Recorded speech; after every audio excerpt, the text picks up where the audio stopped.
जय हिंद। नमस्कार दोस्तों, मैं राजेश और आप देख रहे हैं MB Rajesh electricals. MB Rajesh electricals में आपका स्वागत है। तो फ्रेंड्स, आज का वीडियो है कि सीलिंग फैन या फिर किसी सिंगल फेस मोटर में कैपेसिटर का यूज क्यों किया जाता है।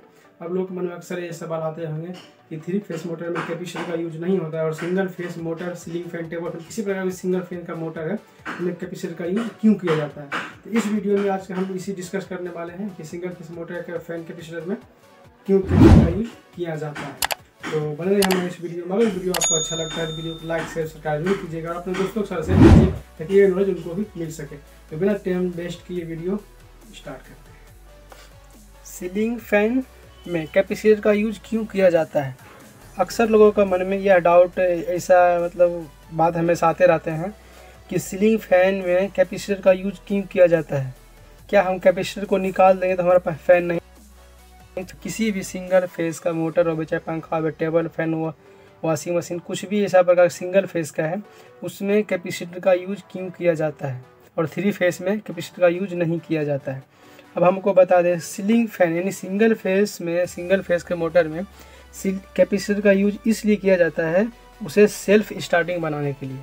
हमारे सिंगल फेस का जो मोटर होती है वो सेल्फ स्टार्टिंग मोटर होती है, वो सेल्फ स्टार्टिंग नहीं होती है। तो आप सभी को बता दें, जब हमारा 3 फेस का मोटर होता है वो सेल्फ स्टार्टिंग होती है।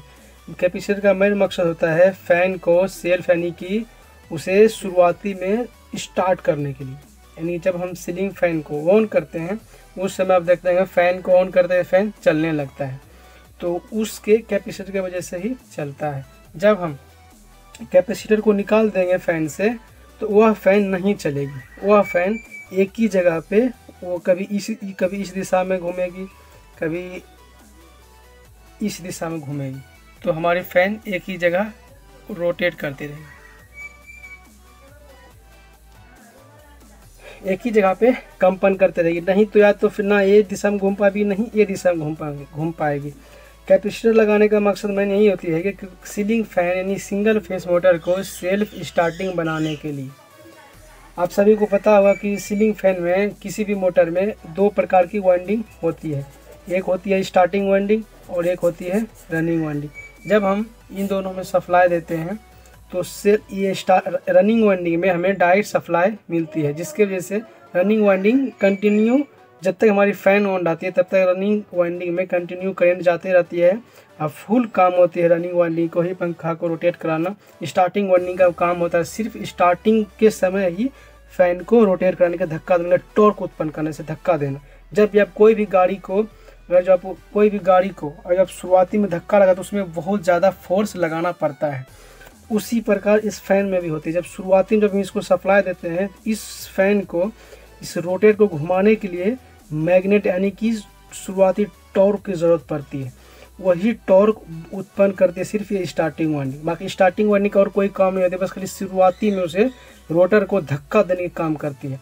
जब हमारी फैन घूम जाती है तो उस टाइम स्टार्टिंग वाइंडिंग का कोई काम नहीं होती है, जितना भी काम होता है वो रनिंग वाइंडिंग की वजह से ही पूरा अपना काम ये करते रहती है। इसी प्रकार जब हम कैपेसिटर लगाते हैं तो एक कैपेसिटर, आप देखते होंगे कि कैपेसिटर में 2 तार होती है, एक तार का हम स्टार्टिंग वाइंडिंग में जोड़ते हैं और एक का रनिंग में, और इससे कैपेसिटर के थ्रू ही स्टार्टिंग वाइंडिंग में सप्लाई जाती है। तो इसको स्टार्टिंग वाइंडिंग यानी कैपेसिटर जोड़ने का मेन मकसद यही है कि हमारे फैन में, हमारे सिंगल फेस के फैन में, सिंगल फेस में अल्टरनेटिंग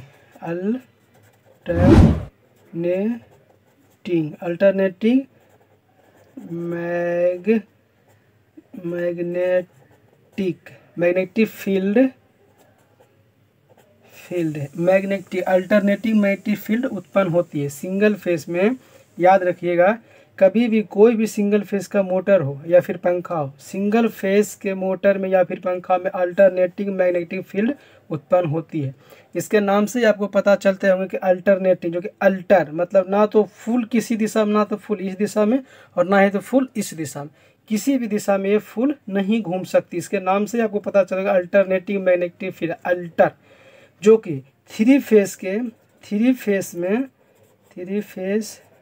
में रोटेटिंग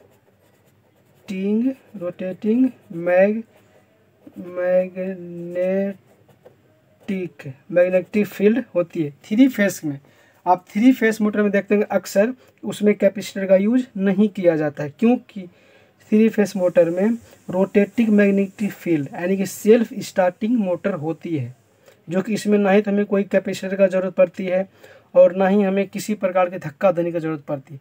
3 फेस की मोटर में रोटेटिंग मैग्नेटिक फील्ड उत्पन्न एक्चुअली पहले से ही होती है, उसमें किसी प्रकार की कोई चीज़ ना ही धक्का देने की जरूरत पड़ती है ना ही कैपेसिटर जोड़ने की जरूरत पड़ती है। जब हम सिंगल फेस की बात करते हैं, सिंगल फेस में अल्टरनेटिव मैग्नेटिक फील्ड बनती है। उसी अल्टरनेटिव को रोटेटिंग मैग्नेटिक फील्ड में बदलने के लिए हम कैपेसिटर का यूज करते हैं, या फिर आप ये कह सकते हैं कि हम सिंगल फेस सीलिंग फैन को डबल फेस देते हैं, यानी कैपेसिटर के थ्रू। कैपेसिटर का काम ये होता है कि इसमें सेल्फ स्टार्टिंग कैसे होती है। आपके मन में ये भी डाउट होगा कि कैपेसिटर लगाएंगे तो ये अल्टरनेटिव मैग्नेटिक फील्ड को रोटेटिंग मैग्नेटिक फील्ड में कैसे बदलेगी। तो आप लोग को पिछले वीडियो में देखे हुए कैपेसिटर पावर फैक्टर के ऊपर एक वीडियो बनाए थे कि जब भी हम कैपेसिटर को जोड़ते हैं तो हमारी वोल्टेज पीछे रह जाती है और करंट आगे चल जाती है। उसी प्रकार यहाँ भी सेम उसी प्रकार यहाँ भी काम करते हैं। जब हम कैपेसिटर को सप्लाई में जोड़ते हैं और वही एक तार को स्टार्टिंग में जोड़ते हैं तो हमारी वोल्टेज को कैपेसिटर पीछे करते हुए करंट को आगे कर देती है, जिससे कि वोल्टेज इसको स्टार्टिंग वाइंडिंग में बाद में मिलते हैं, यानी कि पहले करंट उसको मिलती है फिर बाद में वोल्टेज मिलती है। इसके वजह से अल्टरनेटिव मैग्नेटिक फील्ड जो रहती है उसे रोटेटिंग मैग्नेटिक फील्ड में बदल देती है। इसी प्रकार से जब हम स्विच ऑन करते हैं तो फैन हमारी चलने लगती है। या फिर आप कभी देखे होंगे, आपको अगर जो इस सबसे अगर जो पार्टी के लिए आपको करना है तो आपको फैन से दोनों कैपेसिटर का वायर निकाल देना है और फिर जो होती है जो एक कॉमन का वायर, एक रनिंग स्टार्टिंग का आपको छोड़ देना है, रनिंग में एक सप्लाई देना है और एक कॉमन में देना है। देखिए फिर आप स्टार्ट कीजिएगा स्विच तो आप देखिएगा फैन एक ही जगह पे मोमेंट करेगी, वाइब्रेट एक हमिंग साउंड की आवाज़ आएगी और एक ही जगह पे कंपन करेगी, ना तो इस दिशा घूमेगी और ना ही तो इस दिशा घूमेगी, एक ही जगह पर वो स्थिर रहेगी, बस खाली उससे एक हमिंग साउंड की आवाज़ आएगी। जब आप फैन अपने हाथों से या फिर कोई भी डंडा से उसे एक दिशा में किसी दिशा में धक्का लगा देंगे तो वो फैन उसी दिशा में चलना आरंभ कर देगी, या फिर से आप उसको बंद करके फिर से आप उसको अपोजिट दिशा में धक्का मारेंगे तो वो भी वो दिशा में ही चलना आरंभ कर देगी। तो कैपेसिटर का मेन मकसद यही होता है कि हमारे सिंगल फेस की जितनी भी मोटर होती है उसे रोटेटिंग मैग्नेटिक फील्ड को अल्टरनेटिव मैग्नेटिक फील्ड में बदलने के काम करती है, जिसे हम सेल्फ स्टार्टिंग कहते हैं। क्योंकि सिंगल फेस हमारी मोटर कोई भी स्टेबल फैन सिंगल फैन होवे वो सेल्फ स्टार्टिंग नहीं होती है, उसे सेल्फ स्टार्टिंग बनाने के लिए हम कैपेसिटर का यूज करते हैं। कैपेसिटर लगाने से हमारे सेल्फ स्टार्टिंग ऑन होती है और अल्टरनेटिव मैग्नेटिक फील्ड को रोटेटिंग मैग्नेटिक फील्ड में बदलती है। तो उम्मीद है कि आपको यह समझ आ गया होगा कैपेसिटर को हम क्यों सिंगल फेस में लगाते हैं, 3 फेस में क्यों नहीं लगाते। तो बस आज का वीडियो में इतना ही। उम्मीद है कि आपको इस वीडियो से कुछ सीखने के लिए ज़रूर मिले होंगे। अगर जो आपको इस वीडियो से कुछ सीखने के मिले होंगे तो लाइक शेयर सब्सक्राइब जरूर कीजिएगा, अपने दोस्तों के साथ शेयर कीजिएगा। तो मिलते हैं आज के वीडियो में इतना ही, मिलते हैं किसी नेक्स्ट वीडियो में किसी नेक्स्ट टॉपिक के साथ। तब तक के लिए जय हिंद।